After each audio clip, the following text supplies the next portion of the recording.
29th March. Some further statutory instruments are required to address changes, essentially changes in EU law since March, and those are largely of a technical nature. The 2018 Act, of course, provides for an urgent process for the making of statutory instruments, and in the small number of instances where such SIs need to be in place for exit, they can and they will be in place. Now, of course, all such SIs must be debated within 28 days or they lapse under the affirmative procedure, and the government considers that there will be an opportunity to debate all of these before 31st October, and it won't be a case of addressing a debate on these instruments after that date. So I seek to reassure Lord Lloyd-Jones on that point. In these circumstances, we expect that there will be adequate time to deal with all SIs and indeed with all required primary legislation. And in that context, I should stress that some of the Brexit-related primary legislation that's been referred to by the PLP, for example, the 5 outstanding bills, are not required as at exit date. And we seek to give an explanation for that in the note that we've provided. They are issues that will be addressed going forward after 31st October, assuming an exit on that date, but they're not actually required on that date itself.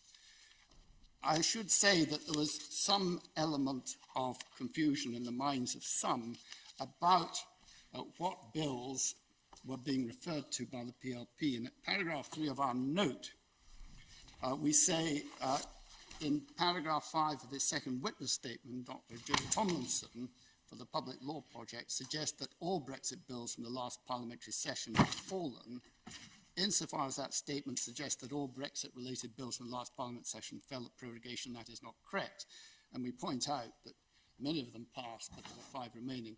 I should add, in fairness to Dr. Tomlinson, that if you go back to paragraph 37 of his first witness statement, he's referring there to the 5, not to the totality. And I would like to ignore that.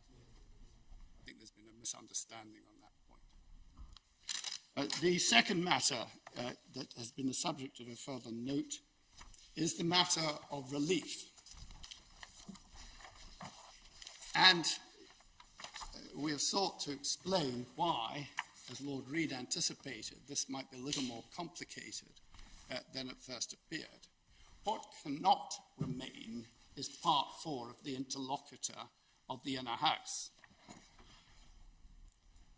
But what I would observe is this, that while we go in detail through these matters and while we do maintain very strongly that the prorogation of Parliament did take effect, notwithstanding the complaints made by the applicants and petitioners, and that Parliament is prorogued, and that the prorogation cannot be impugned, standing Article 9 of the Bill of Rights.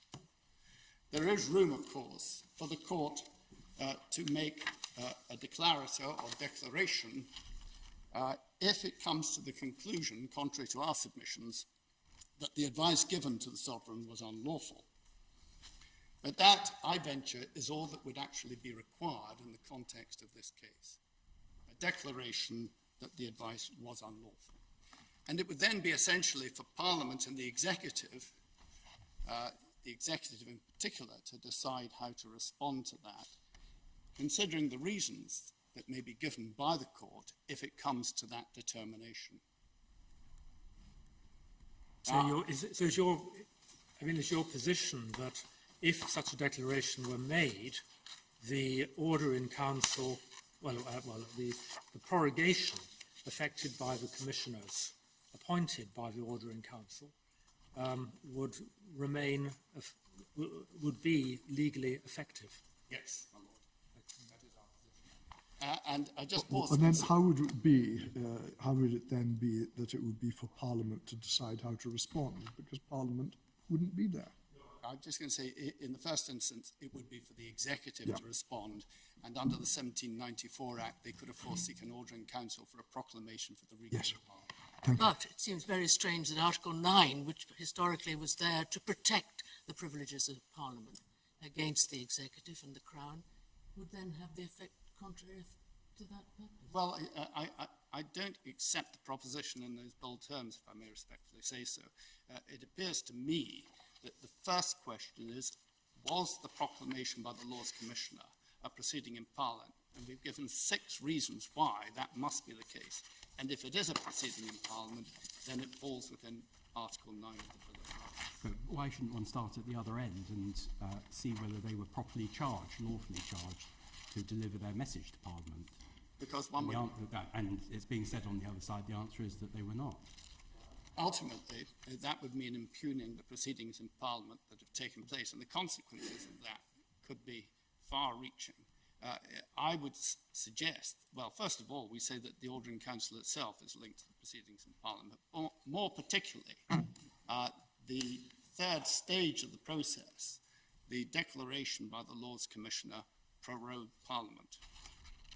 But if The reasons it did so may be impugned as having been secured by some means that was not appropriate.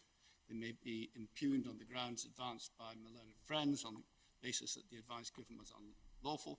But the sovereign made the decision on the advice of our Prime Minister. The Order in Council was made, and the declaration was a proceeding in Parliament. But my last question is this. Go to the interior stage. If the advice given to Her Majesty the Queen was unlawful, then the relay of instructions to the Lords Commissioners, I should have thought, was also unlawful and can be impeached at that stage before they go anywhere near Parliament. The Lords Commissioners may be entirely unaware of the advice given. But whether they're unaware of it or not, they have their commission under the Great Seal. yes, I appreciate all of that, but they they can only act on instruction from Her Majesty the Queen. And if the advice that she has been given is unlawful, then the instruction that she gives to them to act, whether under the Great Seal or otherwise, likewise seems to me to be unlawful, is it not? If I may respond in this way. If Her Majesty, having received the advice of her minister, had entered Parliament and prorogued it in person, would that prorogation be amenable to challenge in this court? Well, I don't know that that's all that helpful, to be honest, because the circumstance is that she receives advice which, let's say for the sake of discussion, is unlawful, then she cannot convey to the, it's nothing to do with the Queen, of course, which she's simply performing her constitutional function, but the advice, or the instruction that she gives to the Lords Commissioner, so the argument goes, cannot be valid, since it was based on unlawful advice. So it's at the stage before it gets anywhere near Parliament that the attack on the lawfulness of what is to take place occurs. Is that right? No, the attack which is made in these applications is on the lawfulness of the advice, and it doesn't go beyond that. If the advice was unlawful, would it not follow that the Order in Council was liable to be quashed? Well, I would submit that it is not liable to be quashed because it is incidental to the proceedings in Parliament and therefore falls within the ambit of Article 9. That sounds like putting the cart before the horse. I say that we should actually start by recognising that the prorogation was a proceeding in Parliament which falls within the ambit of Article 9 of the Bill of Rights, and we don't have to go further than that. And am I right in understanding that no undertaking is being offered? I indicated to the court in opening that the Prime Minister would take all necessary steps to address any decision of the court that determined that the advice was unlawful. That sounds like something which really ought to go without saying. Exactly so. It is not for the executive to give undertakings to obey the law. The executive does obey the law, and if the courts tell us what the law is, we will address that. Just so I'm clear, and I just want to understand the position, are you saying that the word impeached in Article 9 covers a case where a consequence flows from an order of the court? I'm saying that the proceedings themselves are protected by Article 9. So that the court's order wouldn't have consequence. My lady, my lords, unless there are further matters that you would wish to raise, having adopted the 2 additional notes, I would rest my submissions there. No? Thank you very much, Lord Keane. Thank you.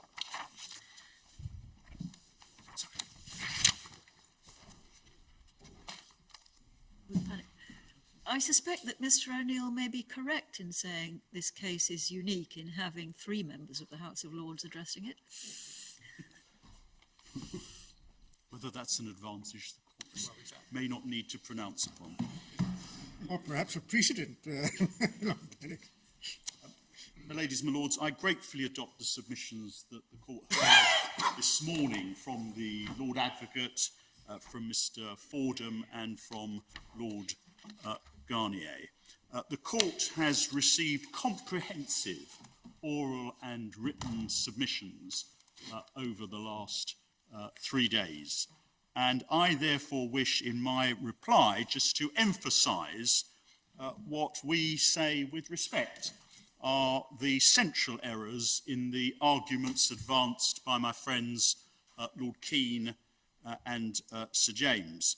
And may I say something about the facts and then the law, and then can I address the remedy, as my friend Lord Keane did. Now, on the facts, we say the central issue is why was it appropriate to prorogue for 5 weeks, longer, as the court knows, than on any occasion in the past 40 years. And Lord Keane's response when this question was put to him was that the prorogation was not in substance for 5 weeks, because 3 weeks of the period would have involved the recess of Parliament for the conference season. Therefore, in truth, the prorogation is for 7, I think he said, 7 working days of Parliament.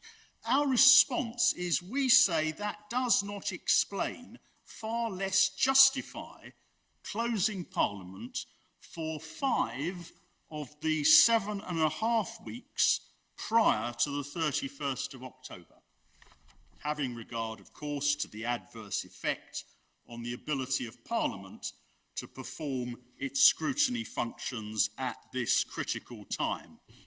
Why do I say that? Well, because first, as Sir James and Lord Keane both accepted, it is Parliament, not the executive, which decides whether to have a recess for the conference period.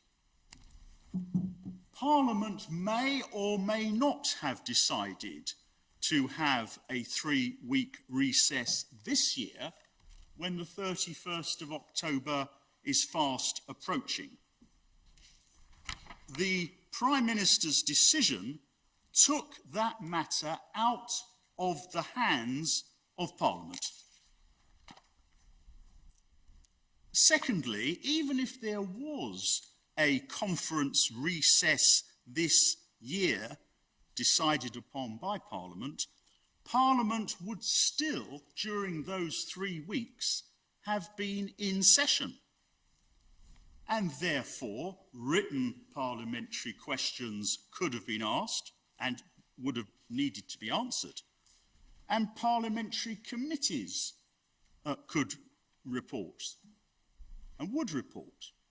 The court knows that it's been a regular feature of the past few months, at least the last few months, that parliamentary committees have been reporting and reporting urgently on all aspects of the Brexit process. So some degree, an important degree of parliamentary scrutiny would still have been available. And this prorogation for 5 weeks at this time prevented any parliamentary scrutiny for that period. And the third answer to Lord Keane is the point put to him by my Lord Kerr and my Lady Black. Your Lordship and your Ladyship asked Lord Keane to explain why there was any need for a prorogation prior to the 7th of October or thereabouts. What was the reason? And there was, in my submission, no answer to that central question. Prior to which date did you say? At the 7th of October, a week or so, not precisely, but around the 7th of October. What was the need for a prorogation prior to that date, was the question put, if I understood correctly, by my Lord and by my Lady. And I say, court heard the answers, I say there was no coherent answer to that question. The documents on which Lord Keane relies in relation to this whole matter include, let us not forget, the note dated the 16th of August in the Prime Minister's own handwriting. It was read out yesterday by my friend Mr. O'Neill, and I don't ask the court to go back to it, but it's in the Miller Trial Bundle, tab 39, page 316, electronic page 379, and it's the one where the Prime Minister says the whole September session, these are his words, is no more than a rigmarole to show the public MPs earned their crust. That's what it says, and that's his words. And I'm very happy for the court to follow Lord Keane's approach that he articulated a few moments ago. Read this document fairly and with an open mind. There's no need to adopt any incendiary language, Lord Keane's criticism of my friend Mr. O'Neill. The document speaks for itself. And what does it show? It shows the Prime Minister's failure to understand that Parliament, as the sovereign body, will wish to ask questions of the executive, to debate matters, to report through its committees, possibly enact more legislation. And it will wish to do so during these September weeks concerning the negotiations, if any, with our European partners and the planning for no deal. And I was asked on Tuesday by my Lady Arden about the bills that were lost because of the prorogation from the 9th of September. And the court now has the answer, detailed answer to that question. And there's no dispute. The government's note accepts that a number of important bills have been lost. They include, incidentally and sadly, the Courts and Tribunals Online Procedure Bill, on which, if I may say so,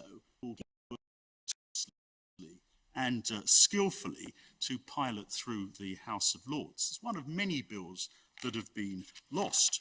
Now, Sir James points out, and he's absolutely right, that it is inherent in prorogation that bills are lost. But my Lady Arden's question is important because it provides a further answer to the Prime Minister's suggestion in his handwritten note that I mentioned a few moments ago, that Parliament has got no business to transact during this period. So what's all the fuss about? The bills, some of them very important bills, that were being debated, that were going through the stages of both the House of Lords and the House of Commons, demonstrate the error in the Prime Minister's analysis. And we therefore maintain our factual submission made in opening that this 5-week prorogation has prevented Parliament from carrying out its scrutiny functions over the executive for a period of exceptional length, longer than any prorogation in the past 40 years, for no rational reason, and at a time when the constitutional principle of the executive being answerable to Parliament is of vital importance. All of this conflicts, and I'm coming on to the law, with the constitutional law principle that the executive is subject to parliamentary scrutiny. And it's enough for our case to apply, as the Deputy President put to me on Tuesday, the Padfield principle that a minister can be shown to have acted unlawfully in the exercise of a discretionary power because of the effect of the decision. And my friend Mr. Fordham was absolutely right this morning to emphasise that my Lord the Deputy President's judgment in the Unison case is again based on impact. It's not based on there being any need for a malign motive. But I add, if necessary, and on my case it is not necessary, I would go further, if necessary, and invite the court to draw the inference that the length of the prorogation was motivated or at least strongly influenced by the Prime Minister's wish to prevent scrutiny by Parliament because he regarded Parliament as a threat to the successful implementation of his policies.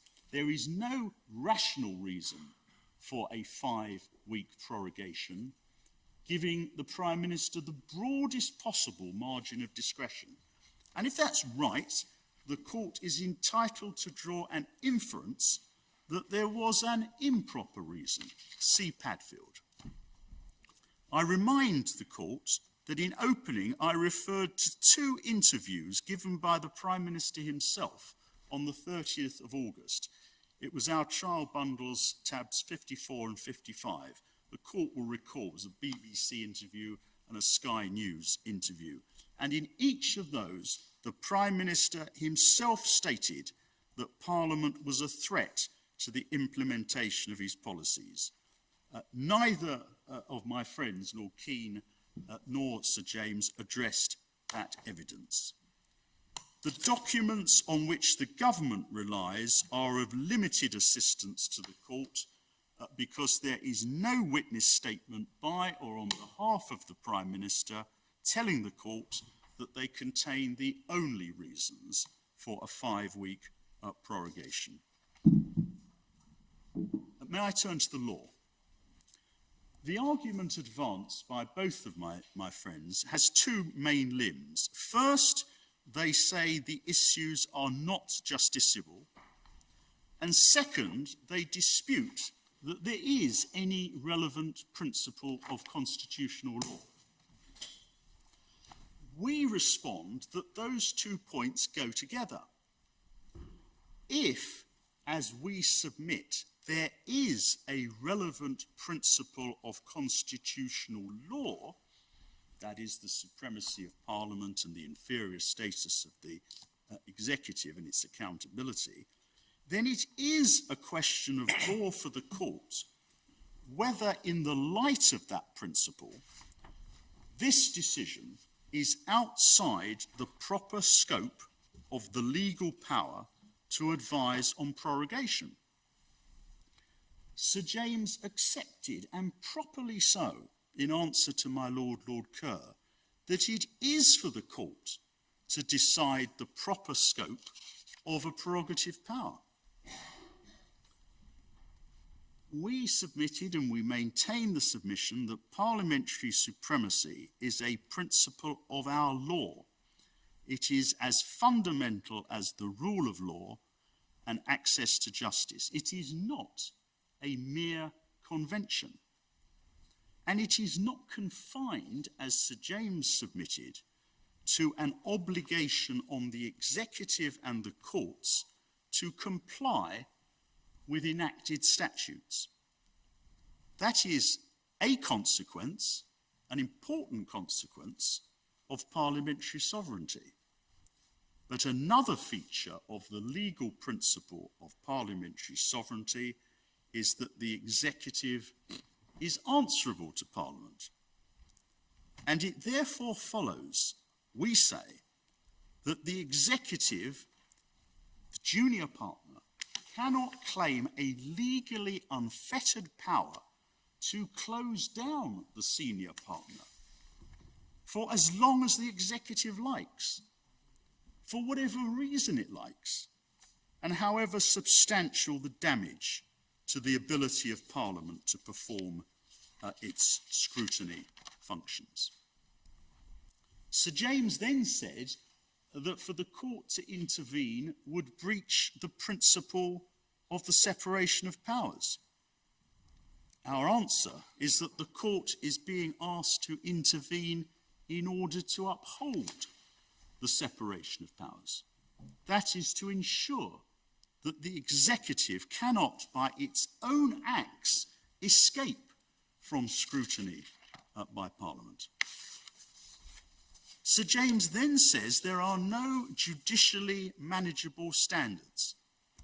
He points out correctly that any prorogation involves a limitation on parliamentary sovereignty. He asks how many days of prorogation is lawful? What reasons may justify prorogation? Our answer is that the court will, in this case, carry out precisely the function that it performs in other public law cases. It applies the relevant legal principle, here the supremacy of Parliament and the answerability of the executive, to the circumstances of the case. It looks at the length of the prorogation. It looks at the reasons given for the length of the prorogation. It looks at the adverse impact on parliamentary scrutiny. It looks at any inferences the court thinks it appropriate to draw as to whether at least part of the motive was to avoid parliamentary scrutiny. And having done all that, the court asks itself whether, in the light of all those circumstances, and applying, I accept, a generous margin of discretion in favour of the Prime Minister, whether his decision, his advice, is beyond the proper scope of his powers. This is standard business in judicial review in all other contexts. Was this decision reasonably necessary to further a legitimate objective, conferring a broad margin of discretion because of the context? And I say it is not, with great respect, it's not the function of the court to identify all the circumstances in which prorogation would be lawful. And the court does not need to supply a bright line standard, an algorithm, to answer all circumstances. A good example of that is the judgment of my Lord the Deputy President in the Unison case. The fees charged by the Lord Chancellor to those wishing to bring proceedings in the Employment Tribunal were unlawful, and they were unlawful because of the adverse impact on the constitutional principle of access to justice. And they were unlawful even though it would be lawful for the Lord Chancellor to charge some fees. And the court was not identifying, how could it, where the dividing line would fall. Sir James then referred to various acts of Parliament, including the recent Northern Ireland Act. And I say none of them assists in this exercise because none of them can be said to involve a parliamentary intention to remove the obligation on the executive only to exercise its powers in a manner lawful under the relevant principles of our constitutional law and our judicial review. Then finally, Sir James relied on the fact that the authorities have suggested that the power to dissolve Parliament is unreviewable, and the court has expressed interest in that matter. I respectfully agree with what the Lord Advocate and Lord Garnier submitted this morning. Dissolution of Parliament serves a vital constitutional function in ensuring democratic accountability of the members of the House of Commons. But I add a further factor. Prior to the abolition of this prerogative power in 2011, it was unreviewable because it was a personal prerogative of the Crown. See RFV Houston, Essays in Constitutional Law, its authorities, our authorities, the Miller authorities, Volume 5, Tab 81, and the relevant passage starts at page 75 and continues to address this question at pages 79 to 80.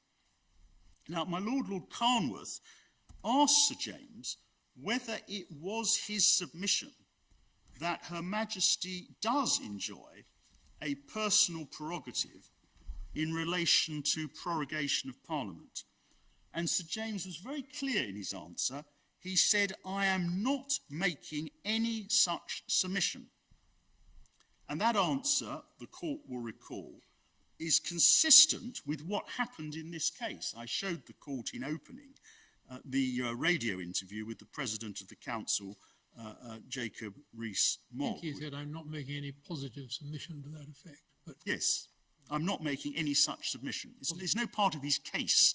No, I it's think no that's part of what his I'm case. And it's our argument is to the contrary. And I say it is entirely understandable why Sir James did not make a positive submission that Her Majesty does enjoy a personal prerogative in relation to prorogation. And the reason, I respectfully submit, is that given in argument by my Lord Sales. It would be profoundly unsatisfactory in a constitutional democracy governed by the rule of law if the court were to conclude that there does not need to be any legal controls on this power because any abuse can be addressed by Her Majesty. That would place Her Majesty in a quite impossible position. Remedy. The remedy we seek from the court is a declaration that the Prime Minister's advice to Her Majesty was unlawful. And we would respectfully ask the court, if it is in our favour, to make such a declaration as soon as possible, no doubt for reasons to follow. As soon as possible, because time is of the essence. We do not accept the argument, respectfully do not accept the argument advanced by my friend Lord Keane that Article 9 of the Bill of Rights immunises the order in council or any action that was taken in reliance upon it. And that is because the order in council was based, if our submissions are correct, on unlawful advice. The order in council is not a proceeding in Parliament. It precedes the proceedings in Parliament. And therefore, if necessary, we would argue that the court is able to give further relief. However, we would expect, in the light of a declaration, that the Prime Minister will ensure that Parliament resumes as soon as possible next week. And we consider that the appropriate way forward is for these matters, in the light of a declaration, to be addressed by the Prime Minister, by politicians, and by the parliamentary authorities. and we recognise that unless it is necessary to do so, this court will understandably be reluctant to grant further relief. The court understandably will be anxious not to take any steps that may be seen as trespassing on the exclusive right of the Houses of Parliament, quote, to determine the regularity of their own internal proceedings. I quote from Lord Simon in the Pickin case at page 799A. So However, of course, Parliament needs to have, in your scenario, it needs to have the opportunity it does. to do that. It does. So it would need to meet as soon as possible Indeed. in order to decide what it's going to do next. Exactly so, my lady. And I emphasise, although we are seeking only a declaration, it's an important declaration. We would ask the court, if it's with us on the merits, to give an indication, if the court thinks it appropriate, an indication of what the court expects now to happen. That is, for Parliament urgently to meet so that Parliament can decide what happens next. Can I ask, yes, would Parliament have power to determine that it had not been prorogued and then to save all the bills that were lost or seemed to be lost when the purported prorogation happened? In my submission, Parliament would have power to do what it thinks appropriate in this most unusual situation, and were it to decide that by reason of the prorogation having been based on unlawful advice, if the court's with us, from the Prime Minister to Her Majesty, that it would then, in the view of Parliament, to be appropriate to treat the prorogation in parliamentary terms as null and void, then that decision could not be challenged in the court, because that decision would undoubtedly be a decision that was a decision concerning the regularity of their own internal proceedings. And I am submitting that the appropriate way forward in this unusual and difficult circumstance is to let Parliament sort out the problem. But it can only do so if, first, the court grants a declaration that the advice was unlawful, and if the court, with great respect, thinks it appropriate to do so, encourages the Prime Minister to ensure that Parliament meets as soon as possible next week. If unhappy, But does the Prime Minister have to do anything to ensure that Parliament meets next week? well, it may be that the Speaker of the House of Commons and the Lord Speaker in the House of Lords, if this court were to declare speedily that the advice was unlawful and that this court is not going to give any further remedy because it expects that matters will be dealt with in Parliament, that the Lord Speaker and the Speaker of the House of Commons will take action to ensure that Parliament reopens as soon as possible next week. It's a matter for them. And then Parliament can debate, and Parliament will decide exactly how it wishes to proceed. And in my submission, that is the appropriate way forward. It's not for this court, I respectfully submit, to become involved in those matters unless it really has to, unless the matter needs to be looked at further. Well, I quite understand that, but do I correctly understand your submission that if a declaration of unlawfulness in relation to the advice is given, it doesn't require any intervention by the Prime Minister? It's really a matter then of Parliament. That would be my submission. It would be a matter for the Lord Speaker, the Speaker of the House of Commons, to decide how best now to proceed. They would know, in that contingency, they would know that this court, the Supreme Court, had ruled that the Prime Minister's advice, which led to the prorogation, was unlawful.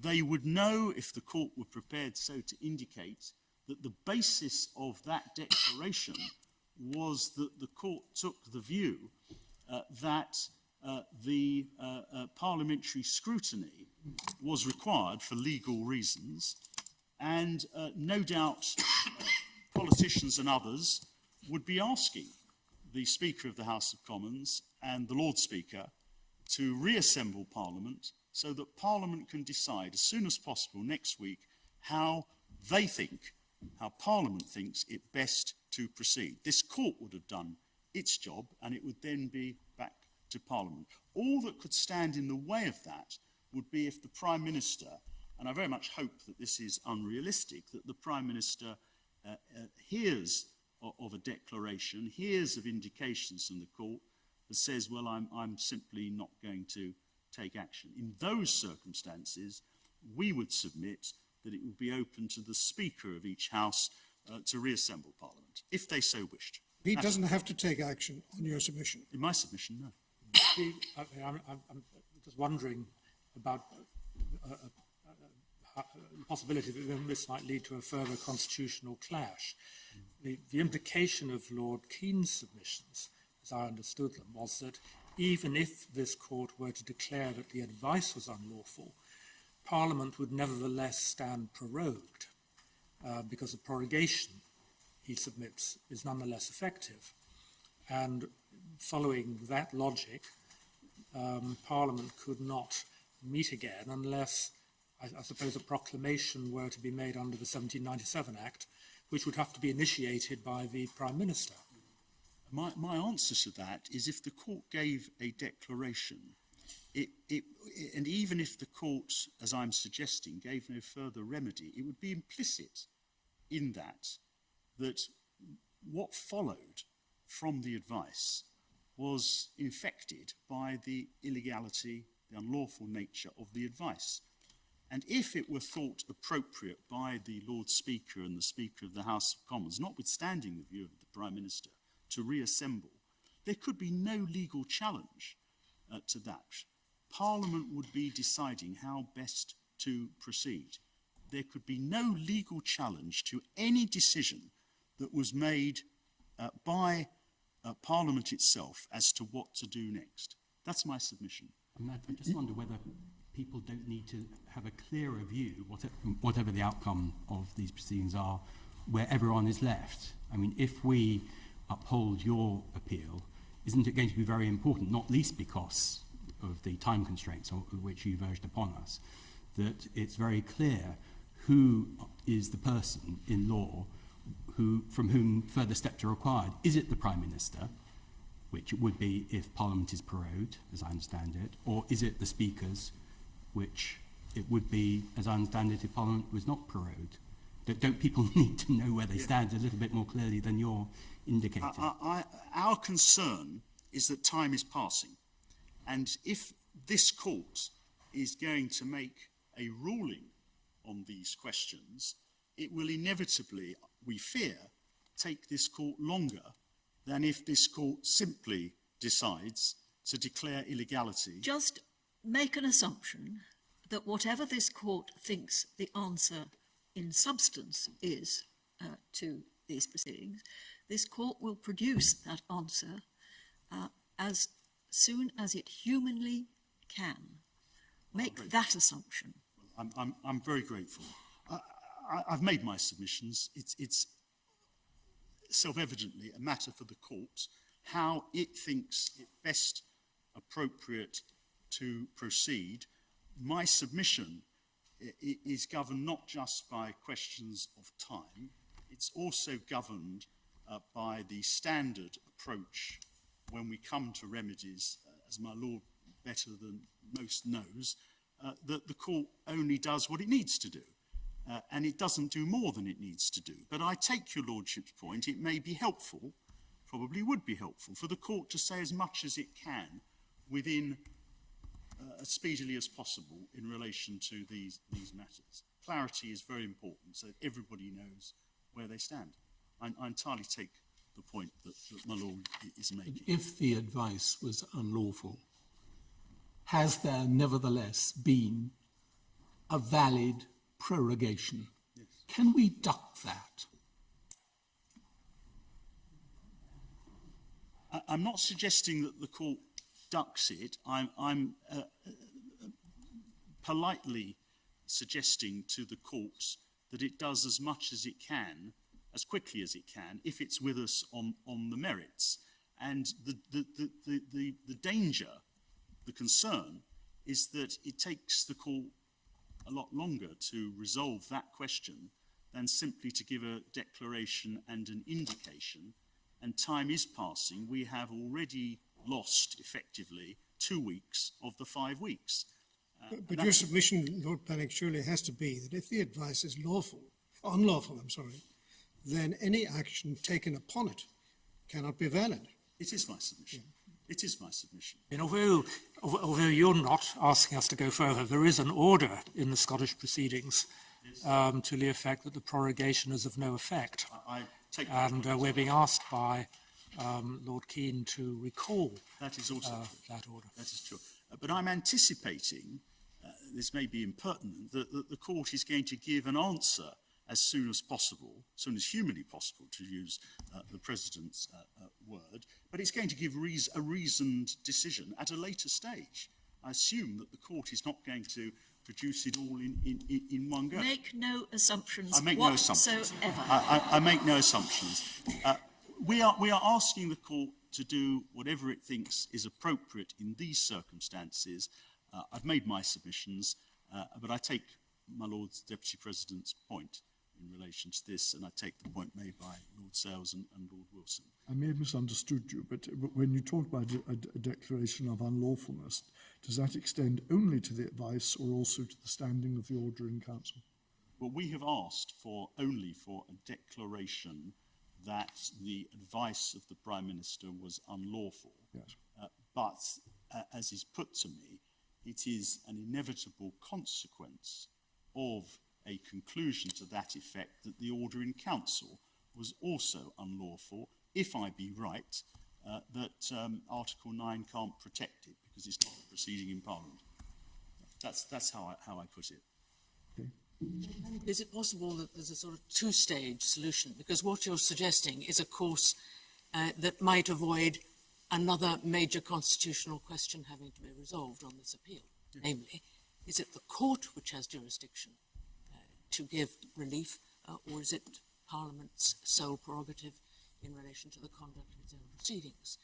Is it a two-stage matter, possibly, that if the court were minded, and I'm certainly not giving any indication, to be in your favour, then it could defer that question to see what happened, or what? Well, that's was what I was submitting to the court when I started this submission on remedy, that the appropriate way forward may be for the court to give a declaration, if it's in our favour on the merits, to give an indication of what it thinks now ought to happen over to Parliament, but if necessary, the court would have to inevitably have to deal with a further thorny constitutional question of whether further relief is appropriate. But that may be unnecessary. It may be that in the light of a declaration and an indication, this matter can be resolved in Parliament. Well, I'm sure that Mr. O'Neill would say that he's asking us to uphold the interlocutor of the inner house. Yes. Yes. Yes. Well, I'm reminded, I'm grateful by Mr. Fordham, that paragraph 17 of the note that the Prime Minister and the Advocate General for Scotland presented to the court this morning, paragraph 17, does say that the court may find it would be unlawful for Parliament to remain prorogued for any further period, and that advising the Sovereign to bring forward the meeting of Parliament pursuant to the Meeting of Parliament Act 1797 is the only option lawfully open to the Prime Minister. In that event, a declaration would be sufficient on the basis the Prime Minister would comply with the terms of a judgment having that effect. So, as I understand it, if the court were to indicate that that's the only option lawfully open to the Prime Minister, then the Meeting of Parliament Act provides the answer. But then all the bills would have fallen. That is, yes, subject to Parliament deciding that in these exceptional circumstances a different approach ought to be taken. Well, we will have to decide what the answer is, and we will have to decide in one way or another what the consequences of that answer are. Indeed so, my lady. It's not, none of this is easy. No, I don't suggest it is, and that may be why the suggestion of my lady, Lady Arden, which is what I was grappling towards when I was opening these submissions on remedy, may be the best way forward. One takes it in stages. But that's a matter, of course, entirely for the court. So you'd be asking effectively for a limited declaration, meantime, with leave to apply. Yes, with leave to apply, and if the court thought it appropriate, an indication of what the court hopes and expects will happen next. And if it doesn't happen, then the court will need to grapple with the question of whether to grant further relief, which we hope will not be necessary. Those are the submissions on behalf of Mrs. Miller, unless I can seek to assist the court further. No, thank you, Lord Thank you very Kennett. much, my lady. And thank you to everyone who's been involved in the preparation and presentation of these cases. A great deal of work has gone on behind the scenes to ensure that the large number of documents, the parties' written submissions, the relevant materials, the authorities, could be made available to us in an organised form and in a very short time. We appreciate that. We're also grateful to the Council who have addressed us for their oral submissions and for largely keeping to the timetable that the court had set. And we recognise the demands that this hearing has placed on the court staff and everyone else involved. I must repeat that this case is not about when and on what terms the United Kingdom leaves the European Union. The result of this case will not determine that. We are solely concerned with the lawfulness of the Prime Minister's decision to advise Her Majesty to prorogue Parliament on the dates in question. As we have heard, it is not a simple question, and we will now consider carefully all the arguments which are being presented to us. But we also know that this case must be resolved as quickly as possible, and we hope to be able to publish our decision early next week. Thank you again, one and all. The court is now adjourned. Thank you.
Like you about what we were hearing, government side, your side, this argument, summing up the whole argument about thank you.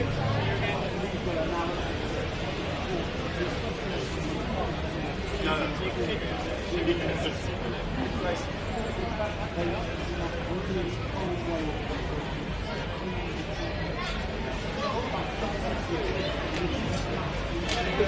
that is again. Well, that's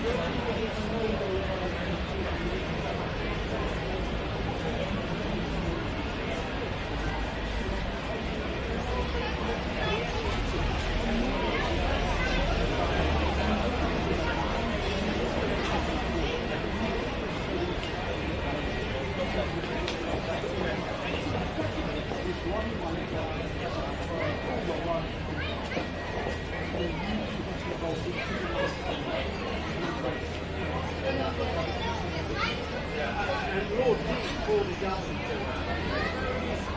where and what he said. He said that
to obey what the Supreme Court says, but we are not currently in a normal functioning democracy. We're in a democracy, in inverted commas, where a Prime Minister with no majority has suspended Parliament because it was getting in his way.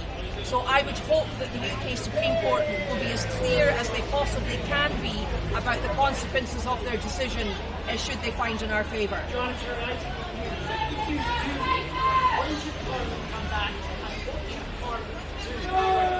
Parliament should come back as soon as possible, and if the prorogation has been ruled to be unlawful by this court, then the prorogation will have been void and we should go back to the position we were in a week last Monday when Parliament was prorogued.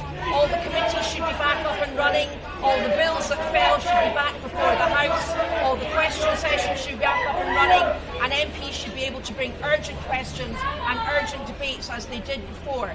Parliament should go back to its normal job in a normal functioning democracy of holding the government to account. That's what my constituents elected me to do. That's what they elected my colleagues who brought this action to do. And no amount of booing and shouting is going to prevent us from doing that.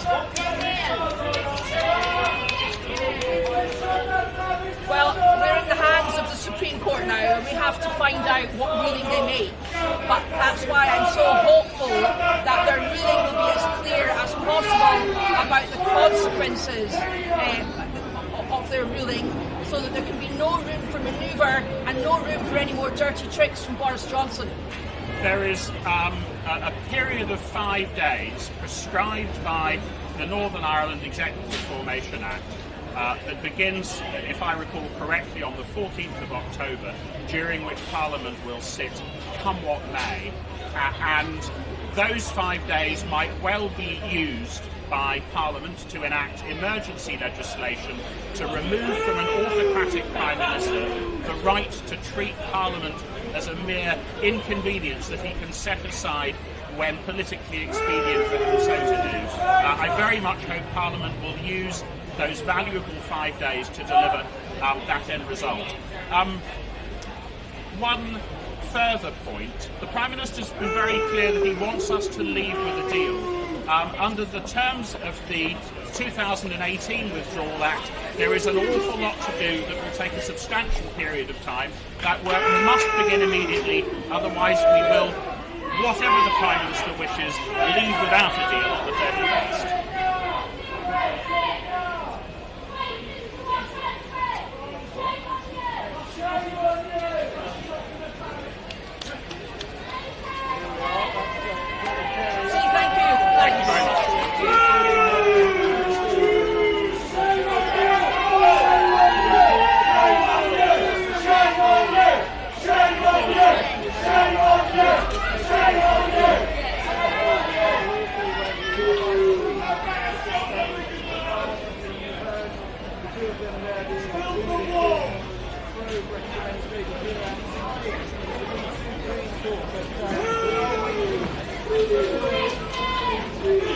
Brexit now!